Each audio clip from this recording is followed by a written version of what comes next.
안녕하십니까? 사도행전 강의 27번째 시간입니다. 말씀의 제목은 복음에는 생명이 있습니다. 복음에는 생명이 있습니다. 라는 제목으로 하나님 말씀 증거하도록 하겠습니다. 본문의 말씀 사도행전 9장 32절로 43절에 있는 말씀 가운데 32절부터 있는 말씀 함께 읽습니다. 그때에 베드로가 사방으로 두루 다니다가 룻다에 사는 성도들에게도 내려갔더니 거기서 애니아라는 사람을 만나매 그는 중풍병으로 침상 위에 누운 지 8해라. 베드로가 이르되 애니아야 예수 그리스도께서 너를 낫게 하시니 일어나 내 자리를 정돈하라 한데 곧 일어나니. 함께 찬미하도록 하겠습니다. 나의 기도하는 것보다 더욱 응답하실 하나님, 나의 생각하는 것보다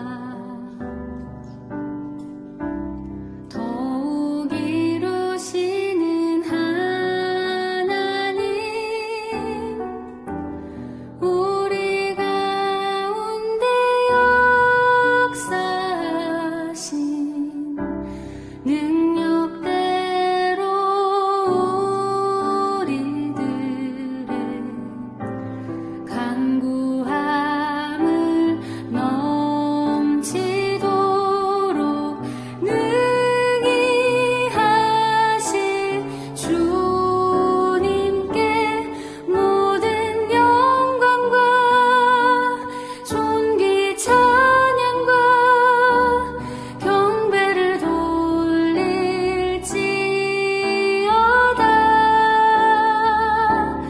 모든 영광과 존귀 찬양과 경배를 돌릴지어다.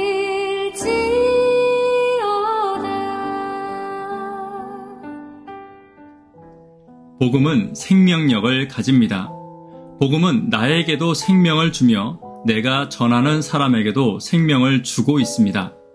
주변에 복음과 함께 살아가는 사람들을 보신 적이 있습니까? 복음을 나누는 일에 작게라도 애쓰고 실천하는 성도들을 보면 그들의 삶이 복음으로 인해 더 바빠지고 더 피곤해져 있는 것처럼 보입니다. 그러나 그 성도들에게는 생명력이 있고 하나님이 주시는 기쁨과 평안이 있음을 우리는 볼 수 있는 것입니다. 복음의 열매가 있고 없고를 떠나 복음을 가진 자들은 하나님이 주시는 활력과 생명력을 가지고 있는 것입니다. 오늘 본문에는 우리가 잘 아는 중풍병자 애니아에 대한 이야기와 다비다, 무드장이 시몬에 대한 이야기가 나옵니다. 세 이야기를 통해 복음이 가지는 생명력과 활동성에 대해 함께 살펴보기를 원합니다. 첫 번째는 애니아를 고치시고 나를 고치시고입니다. 34절입니다. 베드로가 이르되 애니아야 예수 그리스도께서 너를 낫게 하시니 일어나 내 자리를 정돈하라 한데 곧 일어나니. 32절부터 나오는 애니아는 칭찬받는 자라는 의미를 가지고 있습니다. 오랜 시간 중풍병으로 침상에 누워 고통당했던 애니아를 완전히 회복시키는 모습과 그가 사는 주변의 많은 사람들이 그를 통해 주께로 돌아오는 일을 기록하고 있습니다.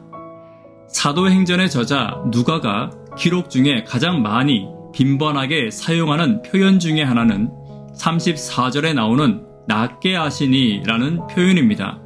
습관처럼 있는 이 표현은 사도행전에서만 9번 이상 나오고 있습니다. 누가는 이 표현을 통해 예수님께서 낫게 하심을 강조하고 이 글을 읽는 지금의 성도들에게도 예수님의 낫게 하심이 함께함을 증거하고 있는 것입니다. 베드로는 애니아를 위해 기도하며 그의 자리를 정돈하라고 이야기합니다. 베드로가 이렇게 말한 이유는 애니아의 병과 더불어 그의 삶이 고쳐지고 정돈되고 그를 낫게 하신 그리스도로 인해 그의 삶이 그의 병과 함께 회복될 것을 이야기하고 있는 것입니다. 복음은 내 속에 들어와 나를 회복시키는 능력이 있습니다. 나의 삶을 회복시키고 나의 삶을 정돈하며 나의 삶에 하나님의 질서를 불어넣는 힘이 복음에는 있는 것입니다.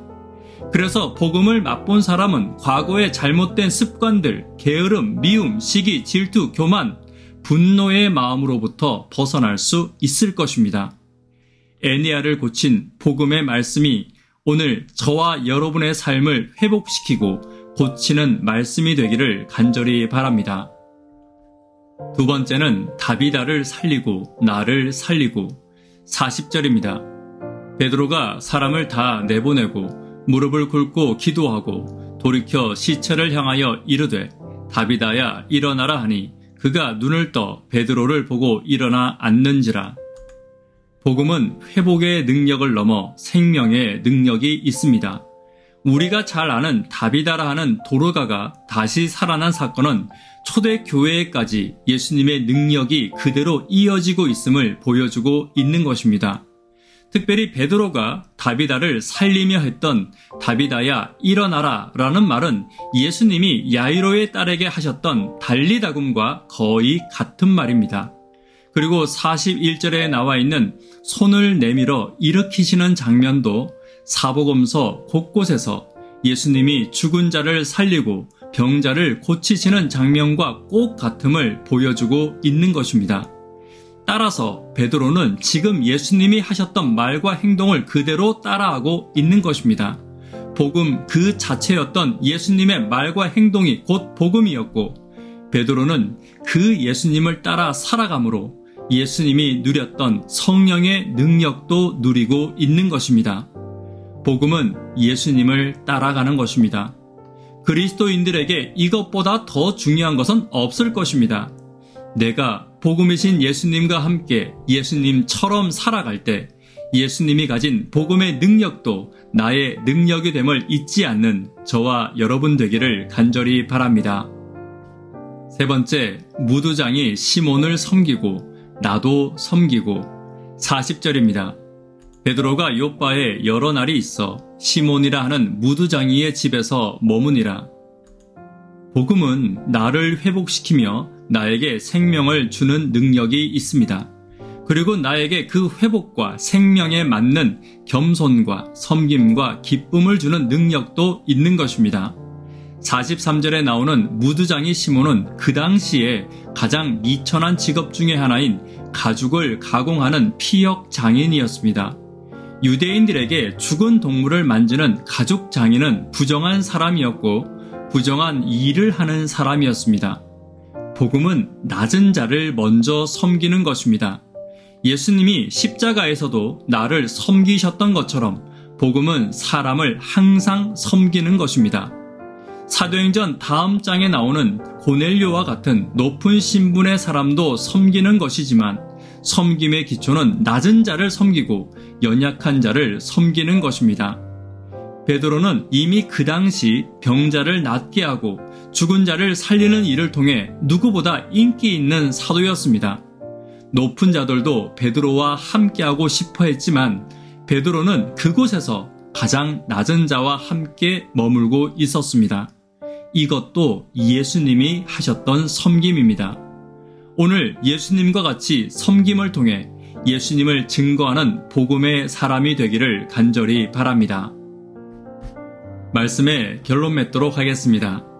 복음에는 나를 고치는 능력이 있습니다. 복음에는 나를 살리는 힘이 있습니다.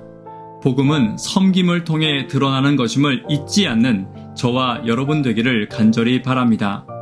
기도 제목 함께 나누도록 하겠습니다. 전도를 위해서 기도 부탁드립니다. 구도자들을 위해서 하루 10분 하나님과 동역하기를 위해서 기도해 주십시오. 청년, 학생, 어린이들을 위해서 기도해 주시고 성령 충만한 교회를 위해서 기도 부탁드립니다. 복음이 나에게 주신 생명과 고침의 능력이 섬김을 통해 드러나고 섬김을 통해 복음이 증거되기를 간절히 바랍니다. 이 시간 개인적으로 기도하실 때 올려드리는 구도자 명단을 놓고 함께 기도해 주시기를 부탁드립니다. 감사합니다.